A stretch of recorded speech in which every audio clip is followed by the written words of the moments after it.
আসসালামু আলাইকুম, সবাই কেমন আছেন? আশা করি সবাই অনেক ভালো আছেন। আজকে শুক্রবার, তো শুক্রবার মানেই স্পেশাল কিছু বাচ্চাদের পছন্দের খাবার দাবার। তো এখানে হচ্ছে সকালবেলা ওদের বাবা বাজারে গিয়েছিল, আমার মুদি বাজার প্রায় শেষ হয়ে আসছিল সব কিছু, তো যা প্রয়োজনীয় ছিল সব কিছুই ও আজকে নিয়ে আসলো। যেহেতু শুক্রবারে একদিনই সময় পায়, সপ্তাহে একদিন বন্ধ আর একদিনই সে একটু সময় পায়, তো এই সময়টাও সে ব্যস্ততার মধ্যেই কাটায়। এই তো এখানে এখন অনেক ধরনের বাজার নিয়ে আসলো, মুগ ডাল, মসুর ডাল, ছোলার ডাল, বিস্কিট, বিরিয়ানি মশলা, সয়াবিন তেল, বাচ্চাদের জন্য কর্নফ্লেক্স, হরলিক্স, তারপর আমার প্রয়োজনীয় কিছু সস লাগতো, ওই সসগুলো নিয়ে আসলো।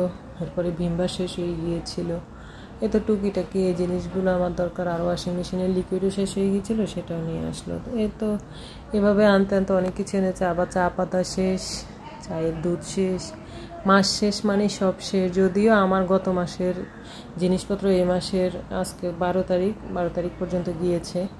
তো এখন যেহেতু সব কিছু শেষ, তো সেই জন্য সে সময়ও পাচ্ছিল না, তো আজকে সময় পেলো তাই নিয়ে আসলো একদম সব কিছু। এগুলো আমার এই মাস চলে যাবে, আমার আর দরকার হবে না এক্সট্রা করে কেনা। গত সপ্তাহে সে ময়দা, তারপর আরও কিছু কেনাকাটা করেছিল। তারপর আজকে হচ্ছে কাচ্চি বিরিয়ানি রান্না করব গরুর মাংস দিয়ে।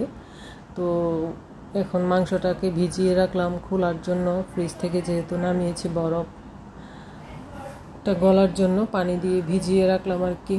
তো বরফটা গলে যাওয়ার পর আমি এখানে যে মাংসগুলোকে ধুয়ে পানি ঝরিয়ে নিয়েছি। এখানে এখানে 2 কেজির মতো মাংস ছিল, আর এখানে নিয়েছি আলু, তারপরে পেঁয়াজ কুচি করে নিয়েছি বেরেস্তার জন্য, আর এদিকে হচ্ছে পোলা চালটাকে 80% ভাপ দিয়ে তারপরে ঝুড়িতে পানি ঝরানোর জন্য রেখে দিয়েছি। তো এখন প্রথমে হচ্ছে আগে গরুর মাংসটাকে ভালো করে ম্যারিনেট করব, এই জন্য সব কিছু মশলা দিয়ে নিচ্ছি।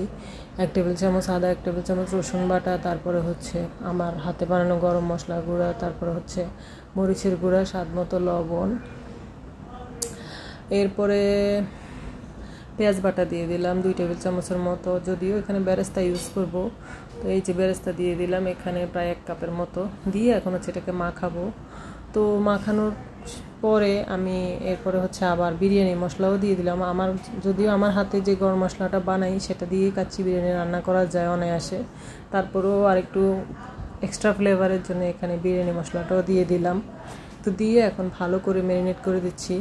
অবশ্য আমি একটা জিনিস এখানে ভিডিও করতে ভুলে গিয়েছিলাম, এখানে আমি টক দইও ব্যবহার করেছিলাম, সেটা স্কিপ হয়ে গিয়েছে কিভাবে যেন।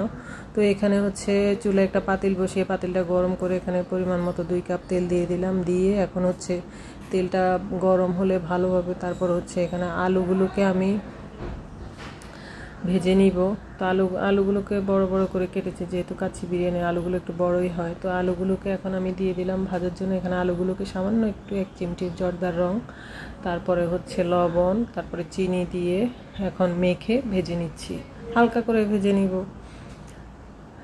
এরপরে আলুগুলোকে কিছুক্ষণ পর উল্টে পাল্টে দিচ্ছিলাম। তো আমার আলুগুলো কিন্তু ভাজা হয়ে আসছে, এখন তুলে নিচ্ছি। এই যে আলুটা দেখেন ফুলে গিয়েছে। তো এই তো আলুগুলো এখন তুলে নিব। তারপর আলুগুলো তোলার পরে হচ্ছে বেরেস্তাটা করে নিব। এখন পেঁয়াজগুলো দিয়ে দিলাম। আমি এখানে বেশি করে বেরেস্তা করছি, কারণ বেরেস্তাটা রেডি থাকলে হচ্ছে যে কোনো রান্না করতে সহজ হয়। তো আমি এখানে বেরেস্তাটা করে নিচ্ছি। এরপরে এই যে বেরেস্তাটা হয়ে গিয়েছে, তো এখন হচ্ছে তুলে নিচ্ছি। বেরেস্তাটা করতে অনেক সময় লাগে, তো এই জন্য আমি যে সময়ই করি তো বেশি করে নিই, যাতে করে কয়েকদিন মানে খাওয়া যায়। তো এরপর হচ্ছে আমি ম্যারিনেট করা মাংসটা এখানে দিয়ে দিলাম। মাংসের পিসগুলো কিন্তু বড় ছিল, তো মাংসগুলোকে আপনারা চাইলে এইভাবে কাঁচা অবস্থায় বিরিয়ানিটা রান্না করতে পারেন। তো আমি কাঁচা অবস্থায় দিলাম না, রিস্ক নিলাম না আর কি। আবার সময় অনেক শর্ট ছিল, তো এই জন্য আগে রান্না করে নিলাম ভালোভাবে। তারপর যে বোলটাতে মাংসটা ছিল ওই বোলটা ধুয়ে একটু পানি দিয়ে দিলাম, দিয়ে নেড়ে চেড়ে এখন হচ্ছে ঢেকে দিলাম আর কি হওয়ার জন্য। তো সেদ্ধ হয়ে গিয়ে এই যে অনেকক্ষণ নাড়াচাড়া করেছি। তারপরে রান্না করার পর প্রায় 1 ঘন্টা ধরে রান্না করি। সিদ্ধ হওয়ার পর 50% সিদ্ধ হয়েছে, আর 50% ভাপে সিদ্ধ হবে। তো এখন হচ্ছে আমি বিরিয়ানিটাকে সেট করব, সেজন্য এখানে আলুগুলো দিয়ে দিলাম। আলুগুলোকে ছড়িয়ে দিচ্ছি, সবগুলো আলুকে ছড়িয়ে দিব। দিয়ে তারপর হচ্ছে এখানে বাকি জিনিস দিয়ে দিব আর কি। তো এখানে হচ্ছে কয়েকটা কাঁচামরিচ দিয়ে দিলাম। এখন হচ্ছে আমি বেরেস্তাগুলোকে পাউডার দুধ এবং সামান্য একটু চিনি দিয়ে মিক্স করে মেখে নিয়েছি আর কি। এই যে এগুলোকে রেডি করে নিলাম। এখন অর্ধেকটা হচ্ছে এখানে দিয়ে দিব, তারপরে হচ্ছে এখানে পোলার চালগুলো দিয়ে দিব আবার। আমি এখানে একটু রোজ ওয়াটার, তারপরে একটু কেওড়া জল দিয়ে দিলাম কেওড়া জল। এ তো দেওয়া শেষ। তারপর হচ্ছে এখানে ওই যে সিদ্ধ করে রাখা পোলার চালগুলো দিয়ে দিচ্ছি। এখন এখানে হচ্ছে আমি যে বেরেস্তাটা রেডি করে রেখেছিলাম ওই বেরেস্তা থেকে কিছু বেরেস্তা এখন দিব, আর একটু ঘি দিয়ে দিচ্ছি। এরপরে হচ্ছে বেরেস্তাগুলো দিয়ে আবারও ভাতগুলো দিয়ে দিব। বাকি ভাতগুলো দিয়ে এখন চেপে চেপে দিব একদম, যাতে করে এগুলো একদম টাইট হয়ে থাকে।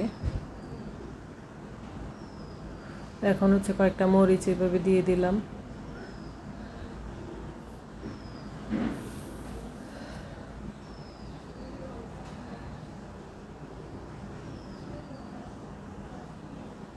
দেওয়ার পর হচ্ছে এখানে আমি গরম পানি করে দুধের সাথে হচ্ছে আমি এখানে স্যাফরন দিয়ে রেখেছিলাম। স্যাফরনটা একদম এরকম কালার হয়ে গেছে, যে মাঝখানে দেখতে পাচ্ছেন স্যাফরনগুলো, এগুলো আমি গরম দুধে ভিজিয়ে রেখেছিলাম। তারপরে এখন দিয়ে দিলাম, দিয়ে এখানে 2 টেবিল চামচের মতো ঘি দিয়ে দিলাম। এখন